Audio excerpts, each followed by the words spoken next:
In investing, knowledge is power. And if you don't understand the game, it's really hard to play.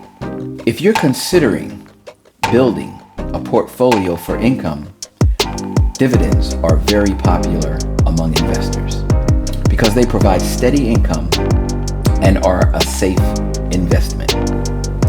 Investors should do their homework on potential companies. And as you build, you should diversify your holdings to include a variety of stocks and ETFs from different industries. Almost like accumulating puzzle pieces. If you want to learn how to build a monthly dividend portfolio, you've come to the right place. Today, I'm going to discuss how to begin to put your puzzle pieces together. Let's go.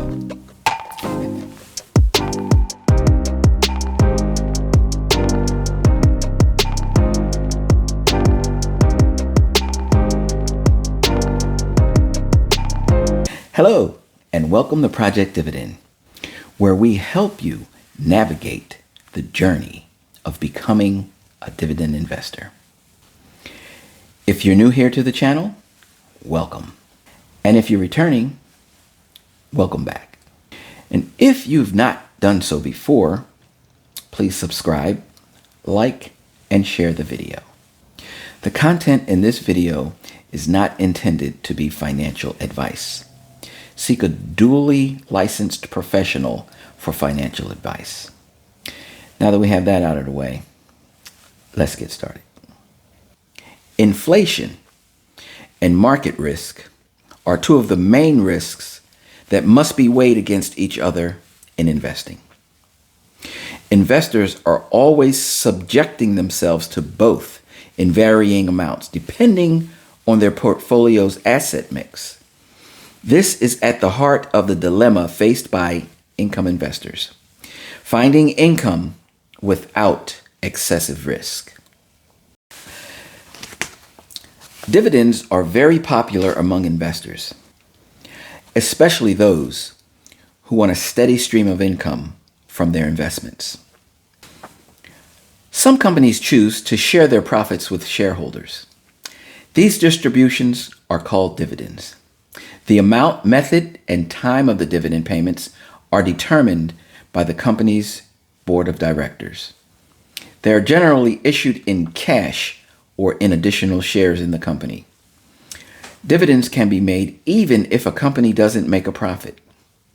And to do so, they keep their record of making They're generally issued in cash or in additional shares of the company. Dividends can be made even if a company doesn't make a profit, and they do so to keep their record of making regular payments to shareholders. Most companies that pay dividends do so on a monthly, quarterly, or annual basis. Many investors choose to include dividend-paying stocks in their portfolios for a number of reasons. First, they provide investors with regular income, monthly, quarterly, or annually. Secondly, they offer a sense of safety. Stock prices are subject to volatility, whether that's company-specific or industry-specific news, or factors that affect the overall economy. So investors want to be sure that they have some stability as well. Many companies that pay dividends already have an established track record of profits and profit sharing. An equity portfolio has its own set of risks. What is that? What?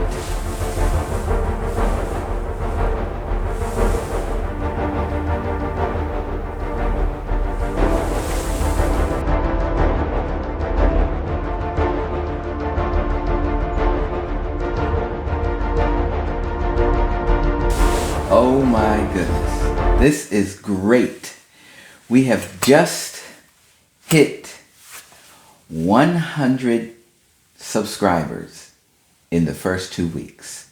Woohoo! Thank you, everyone. And now, on to the next goal. I'm hoping to get an extra 100 in 1 week. I'm sure we can do it. I'm sure we can do it with your help. Let's get back to the video. An equity portfolio has its own set of risks, non-guaranteed dividends, and economic risks. Suppose instead of investing in a portfolio of bonds, you invest in healthy dividend-paying equities with a 4% yield.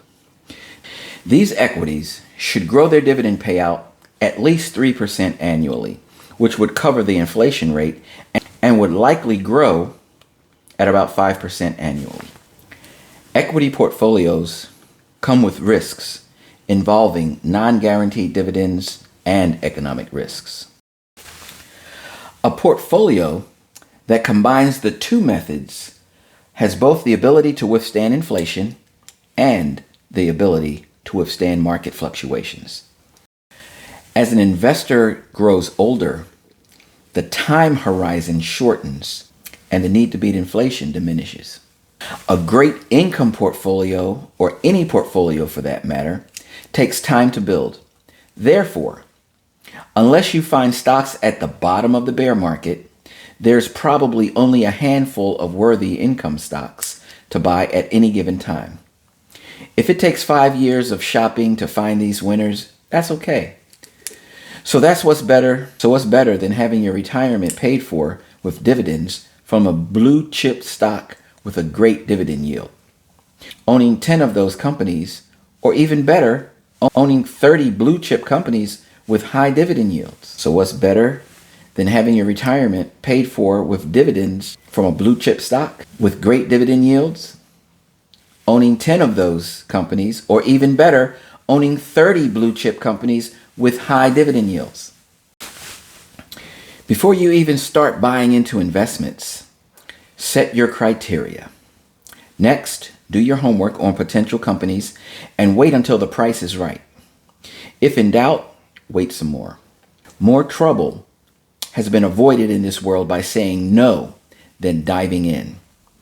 Wait until you find the nice blue chips with bulletproof balance sheets yielding 4 to 5% or even more.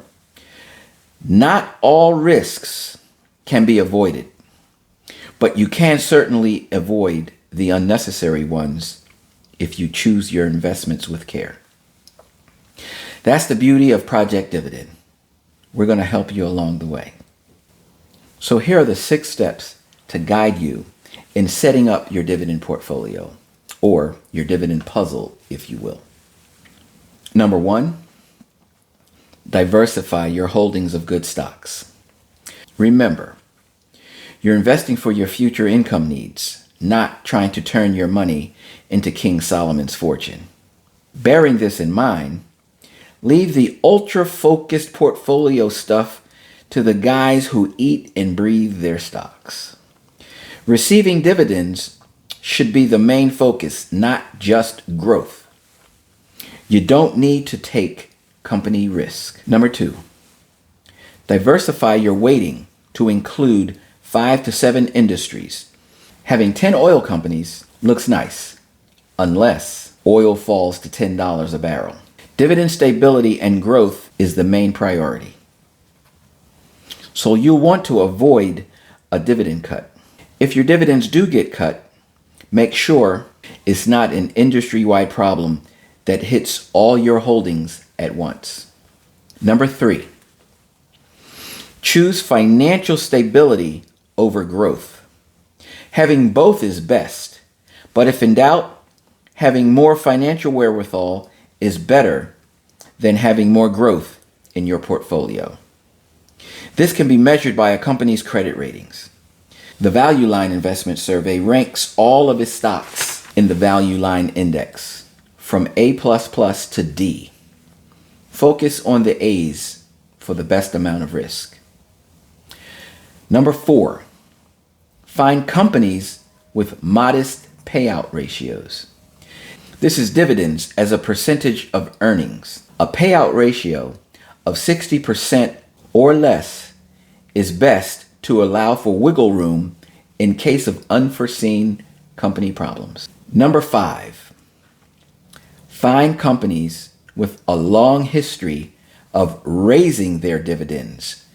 For example, Bank of America's quarterly dividend yield was just 1% in 2011, when it paid out a penny per share.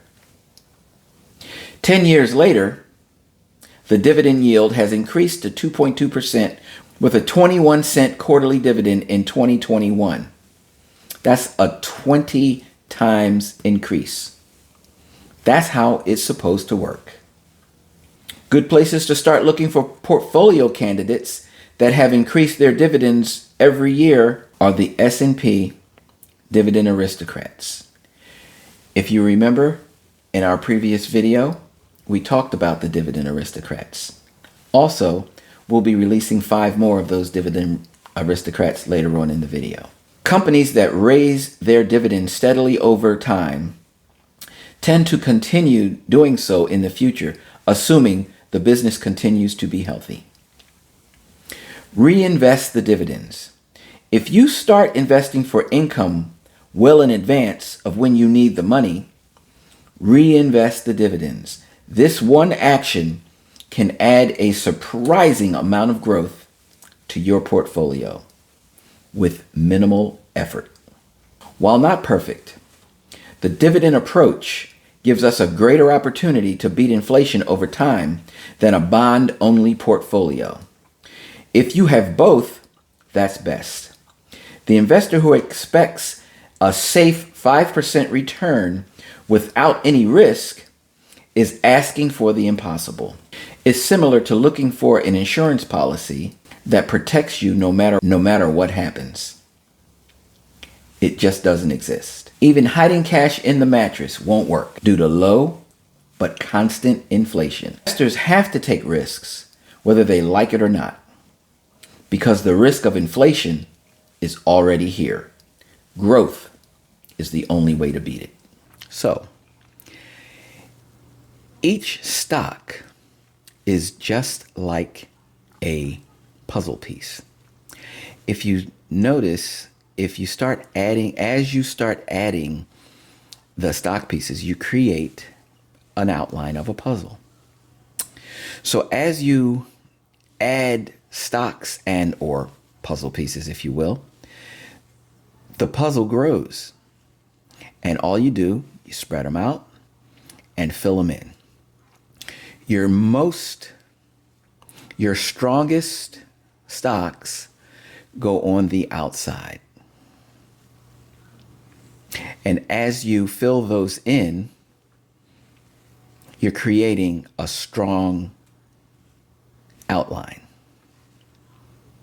So once you complete, you've got a full puzzle. Now, what happens if after you have the strong puzzle, you add some more stocks and or pieces? Very simple. The puzzle just expands. Your outside pieces get shifted, and the inside pieces get rearranged.